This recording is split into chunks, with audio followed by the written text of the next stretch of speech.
पहा नवीन एपिसोड्स एकदम add free.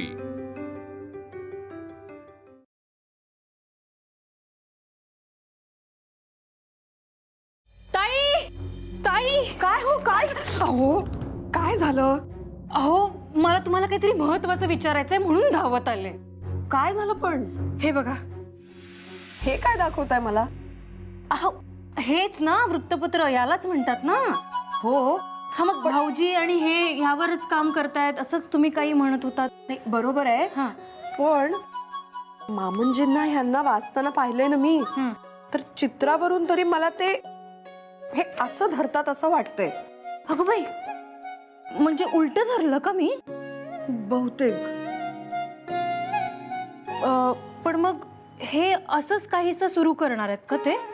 हा म्हणजे तशीच तयारी चालली आहे ना त्यांची इतके दिवस। पण मग हे असं दररोज छापणार? नाही दररोज नाही काही, मला असं वाटतंय की दर आठवड्याला छापणार आहेत बहुतेक। अगं बाई, आठवड्याला? पण एवढं त्यात छापणार तरी काय? बहिणी, मी की नाही ह्यांना, मामंजींना, भाऊजींना खूप मनापासून ते वृत्तपत्र वाचताना पाहिलंय। म्हणजे काहीतरी महत्वाचंच असेल त्यात। आणि ह्यांच्या चर्चा ऐकत नाही का आपण? केवढे मोठे मोठे महत्वाचे विषय बोलत असतात, तेच छापणार असतील। म्हणजे दर आठवड्याला ना? अहो तेच तेच काय विचारताय परत परत? भाऊजींना ना तुम्ही अशाच भंडावून सोडत असणार बहिणी। छे, त्यांच्या समोर बोलायची टाप आहे का माझी? म्हणून तर इथे आले ना। काय बरं विचारायचं होतं अजून मला? अजून आहेच का? हो छान। ताई, म्हणजे हे वृत्तपत्र प्रत्येक आठवड्याला छापणार, पण मग हे वाचणार कोण आणि हे वाटणार कसं? आणि मग ते फुकट देणार का लोकांना? छे हो, फुकट कसे देतील? काहीतरी पैसे घेतीलच। काय बाई, हा मला आत्ता आठवलं वहिनी, मागे की नाही मी यांना अशाच एका वृत्तपत्राची वार्षिक वर्गणी देताना पाहिलंय। म्हणजे वर्षातल्या सगळ्या अंकांचे पैसे अगोदरच द्यायचे आणि ते आपल्याला दर आठवड्याला अंक पाठवणार। एकाच वेळी सगळी वर्गणी भरायची? म्हणजे पहा हा, आपण आपल्या एखाद्या ओळखीच्या वाणसामानाच्या दुकानदाराकडे अगोदरच सगळे पैसे देऊन ठेवतो की नाही, आणि मग जशी गरज पडेल तसा तो आपल्याला धान्य पुरवत राहतो। प्रत्येक वेळेला आपल्याला नव्याने पैसे द्यावे लागत नाहीत त्याला। तसंच काहीसं येतंय का ध्यानात? हा, पण मला सांगा, हे तुम्हाला मिळालं कुठे? अहो यांच्या उशाशी होत। रात्री बराच वेळ वाचत बसले होते। मला बाई उत्सुकता, एवढं काय आहे त्यात, म्हणून सकाळी ते उठायच्या आधीच घेऊन आले। माझ्याचकडे राहिले म्हणून म्हटलं तुम्हाला विचारावं। पण मग ताई, आता हे वृत्तपत्र हे आपल्याला हवंय, म्हणजे आपल्याला सुद्धा वर्गणी भरावी लागेल? हो तर वर्गणी द्यावीच लागेल, पण त्यासाठी वाचन करता येणे आवश्यक आहे। त्याचं काय? ताई, अगदी हुबेहूब नक्कल केली हो भाऊजींची।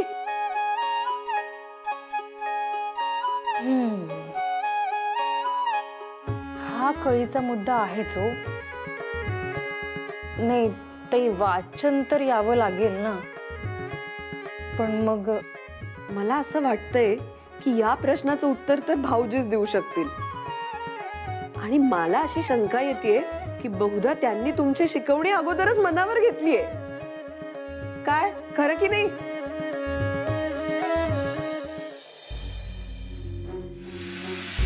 दीनानाथचा विचार करता? त्याच्या दारिद्र्याचा, हतबलतेचा विचार करतोय। पण आता ही गोष्ट चांगली आहे की त्याची काळजी घ्यायला जानकी काकू आहेत। काकू आहेतच, पण काकू औषधासारखे आहेत। या रोगाचे मूळ काय? इंग्रज। संपूर्ण समाज त्यांच्या जुलमाने अक्षरशः असहाय्य झालाय। त्यांच्या आधी काय दारिद्र्य नव्हते का बळवंतराव? होते निश्चित, पण खांद्यावर पारतंत्र्याचे जोखड नव्हते. प्रत्येक माणूस हा स्वतंत्र होता. त्याच्यावर ओढवलेल्या परिस्थितीवर कशी मात करायची याचे निर्णय तो स्वतः घेऊ शकत होता. त्याच्या मिळकतीचा, उत्पन्नाचा कुठलाही वाटा कुणाच्याही चरणी त्याला घालायला लागत नव्हता. याला भरपूर फाटे फुटू शकतात बळवंतराव, पण एक गोष्ट चांगली आहे की अशा प्रश्नांवर बोलायला, व्यक्त व्हायला आपल्याकडे व्यासपीठ आहे. यात काही शंकाच नाही. त्यामुळे आपले दायित्व अधिकच वाढते. भोवतालच्या परिस्थितीचा नीट डोळसपणे विचार करून मगच त्यावर भाष्य करणे महत्वाचे. आणि ते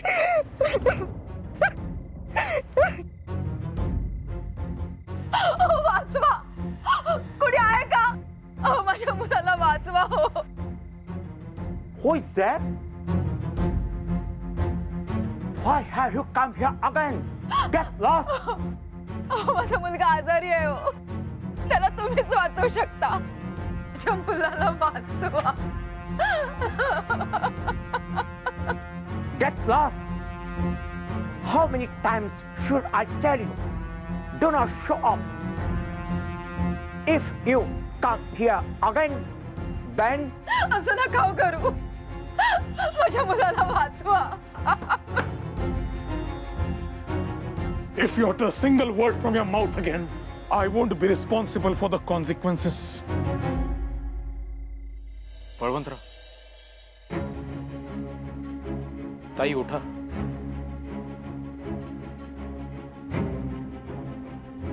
काय झालंय नेमकं? माझा मुलगा तापाने फणफणतोय. पोटात अन्न नाहीये. इथे औषधं फुकट देतात म्हणून आले, पण आता नाही म्हणतात. माझा मुलगा मरून जाईल. अजून किती अमानुष वागणार आहात? या बाईची अवस्था दिसत नाही तुम्हाला? का तिची मदत करावीशी वाटत नाही तुमच्या या उदात्त रुग्णालयास? we don't help criminals. Why don't you tell them truth? Her husband has been put behind the bars under the Arms Act for carrying weapons. तिच्या नवऱ्यास शिक्षा करा तो दोषी असेल तर. त्यासाठी तिचे मूल का भक्ष व्हावे?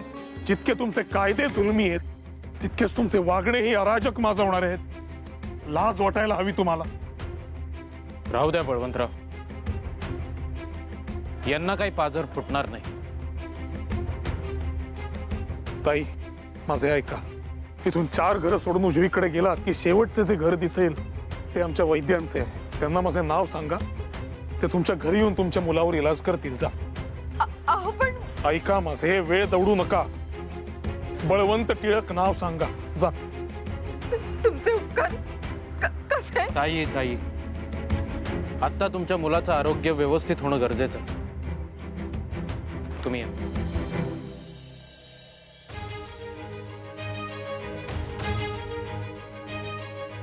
आगरकर, या अनागोंदी कारभाराविरोधात वाचा फोडायलाच हवी.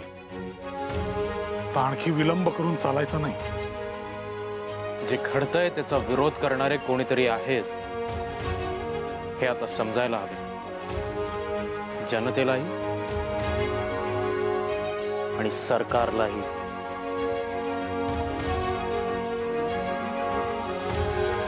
नामजोशी, आपण हे हिशोब करत बसू, पण जोपर्यंत आपण आपल्या वृत्तपत्राची वर्गणी ठरवत नाही तोपर्यंत काही खरं नाही. हे बघा आपटे, आता टिळक आणि आगरकर दोघे आले की आपण तिघांनी हा विषय त्यांच्या समोर काढू आणि एकदाचा काय या प्रकरणाचा सोक्ष लावून टाकू. हा, मी तेच हिशोब आता बघत होतो. तुम्ही पण एकदा बघून घ्या. शास्त्री बुवा या. शास्त्री बुवा, कुठल्या विचारात आहात? अहो आपटे, असं काय करता? आपल्या इंग्रजी वृत्तपत्राचं बारसं नाही का करायचंय? अजून सुचलं नाहीच का नाव? अहो इतकी डोकेफोड केली नामजोशी, पण केसरीच्या रांगेत जाऊन बसेल असं नाव काही सुचेना. आपलं इंग्रजी वृत्तपत्र आहे ना? इंग्रजी वृत्तपत्र, मग आपलं नाव विक्ट्री. हे नाव कसं वाटेल? म्हणजे आपल्याला सर्व सामाजिक प्रश्नांवर विजय मिळवायचा आहे या अर्थानं विक्ट्री. अहो नामजोशी, असे अनेक तर्क वितर्क लावून झालेत. नाही, मुद्दा असा आहे आपलं वृत्तपत्र इंग्रजी जरी असलं तरी इंग्रज सोडून इतर अमराठी भारतीय सुद्धा ते वाचतील ना. म्हणजे त्यांना देखील आपली ओळख व्हायला हवी. आपला इतिहास, आपलं शौर्य, आपला पराक्रम, आपली साहसी वृत्ती असं सगळं एका शब्दात समजू शकेल असं काहीतरी नाव सुचायला हवं, जे लोकांच्या मनात घर करेल. आपल्या मातीतलं नाव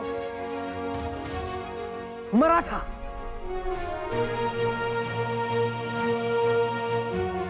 काय मंडळी, कसं वाटेल मराठा? उत्तम. बळवंतराव, अगदी 52 कशी सोने बुवा.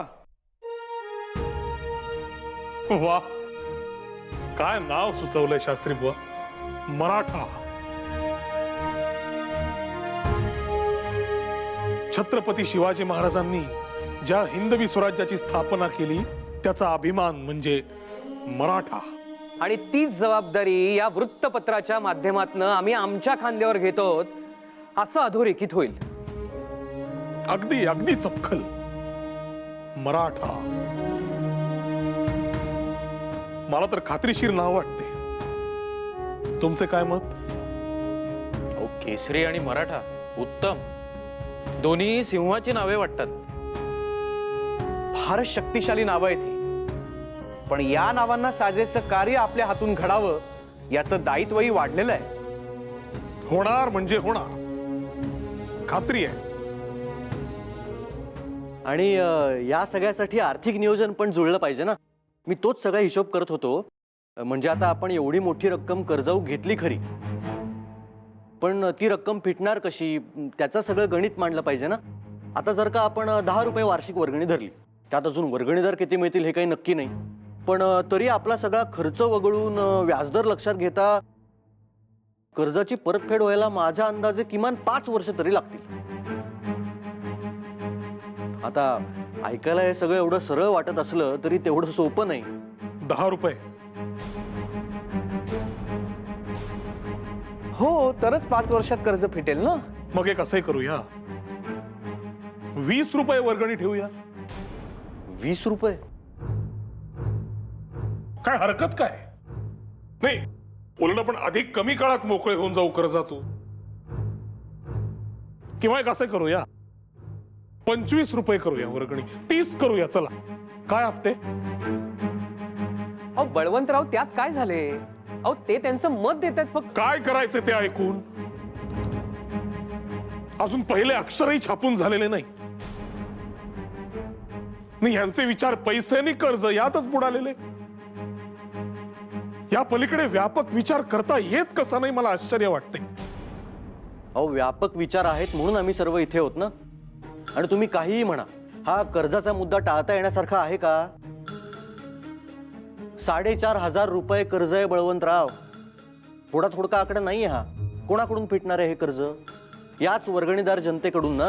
तुम्हाला आपल्या ध्येयापेक्षा हा आकडा मोठा वाटतोय ना बळवंतराव? मी फक्त वाटतोय ना. ठीक आहे तर मग.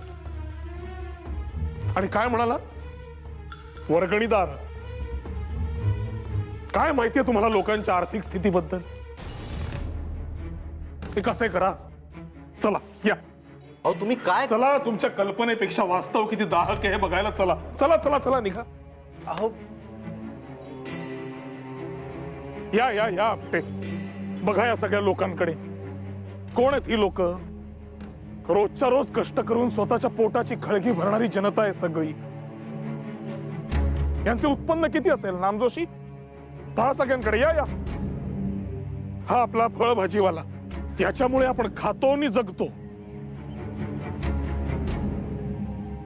परंतु ह्याच्या गाठीशी किती पैसे उरतात विचारा त्यास. बरं, याचे आयुष्य पावसावर चालते. दुष्काळ आला की काय संपले आयुष्य. शिवाय सारा भरावा लागतोच. त्याला विचारा त्याच्याकडे किती पैसे उरतात ते. जेमतेम पोट भरेल इतकं. पोट भरेल एवढे. या या या इथे या. हा दिनू 8 माणसांचं याचं कुटुंब. राहायला घर नाही. 8ही जणांना घेऊन इथे रस्त्यावर झोपतो इथेच. होय ना रे? किती असेल याचे उत्पन्न सांगा मला. अहो बळवंतराव, काय तुम्ही हे तुम्ही माझ्या प्रश्नाचे उत्तर द्या आपटे. किती असेल याचे उत्पन्न? हा दिनू, हा तिथे भाजीवाला, हा टोपलीवाला, तो फुलेवाला, मडकीवाला यांचे उत्पन्न किती असेल मला सांगा. आणि माहित नसेल तर या बाजारपेठेत एक फेरफटका मारा, लोकांशी बोला, त्यांचे उत्पन्न किती असेल याचा विचार करा आणि मग माझ्याकडे या. बळवंतराव, बळवंतराव,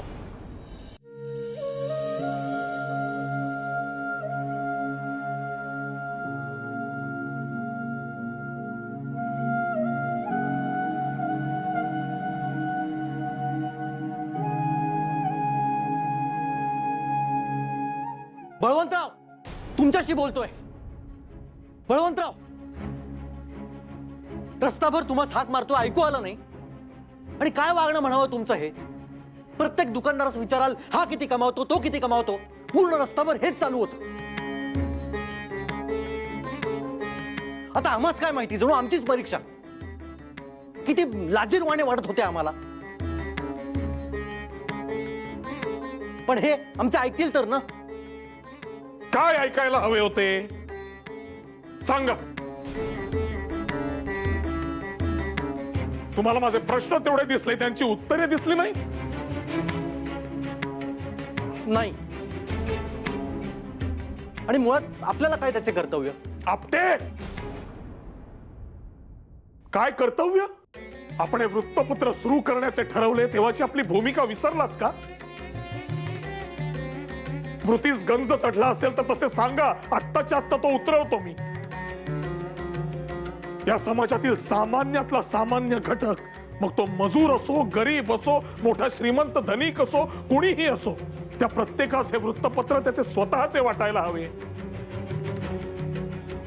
त्या प्रत्येकाला असे वाटायला हवे की आपले प्रश्न, आपल्या समस्या याला वाचा फोडणारे हे एकमेव व्यासपीठ आहे. अहो, आपली लेखणी हा त्यांचा आवाज व्हायला हवा, होय की नाही? बळवंतराव, शांत व्हा. या उद्देशाबद्दल कोणाचंही दुमत नाहीये. हो, आणि आम्हाला मान्यच आहे ते. मान्य आहे तर मग समाजाची आर्थिक स्थिती समजून घेत नाही आहात तुम्ही. मग फायदा काय आपल्या शिक्षित असण्याचा? आज ज्या लोकांमध्ये आपण हिंडलो त्यापैकी किती जण तुम्हाला या तयारीचे दिसले की ते आपल्याला वार्षिक 10 रुपये वर्गणी देऊ शकतील? 10 रुपये हाताच्या बोटावर मोजणे इतके सुद्धा नाही.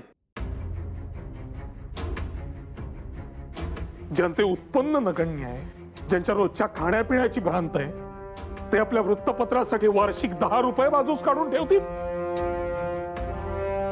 त्यांचे सोडा, तुम्ही काढून ठेवले असते? खरं सांगा प्रामाणिकपणे, किंवा स्वतःशी तरी खोटे बोलू नका. हे बघा, माझं एवढंच म्हणणं होतं की आपण वृत्तपत्राची व्यावहारिक बाजू विसरूया नको. व्यावहारिक बाजू विसरू नये,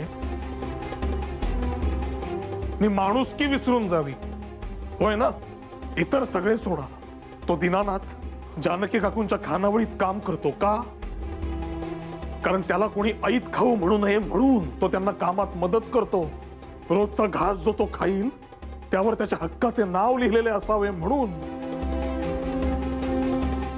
आता अशा व्यक्तीसाठी जगणे ही गरज असेल का वृत्तपत्र?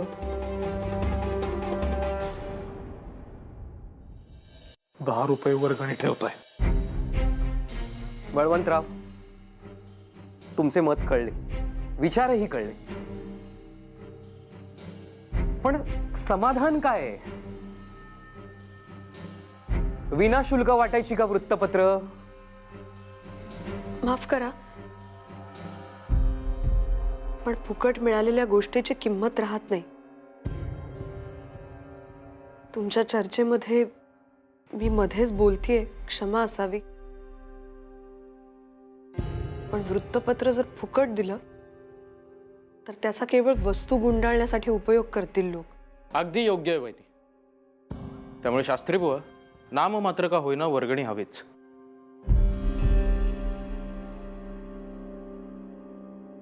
तेच, पण म्हणजे किती?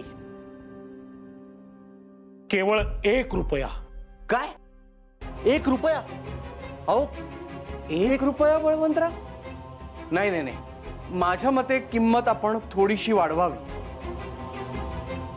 जोशी बुवा, 10 रुपये देणारे आपल्याला केवळ 10 खिसे सापडतील, परंतु 1 रुपये देणारी 100हून अधिक घरे सर्व समाजातून गोळा होतील. लसावी लक्षात घ्या. आपला संपर्क वाढेल, आपण घराघरात पोहोचू, आपले ध्येय साध्य होण्यास मदत होईल. अगदी पटतंय तुमचं बळवंतराव. मान्य, तुमचं बोलणं 100% मान्य. काय मंडळी? ठीक आहे, मान्य आहे. आपल्या वृत्तपत्राची वार्षिक वर्गणी असेल 1 रुपया.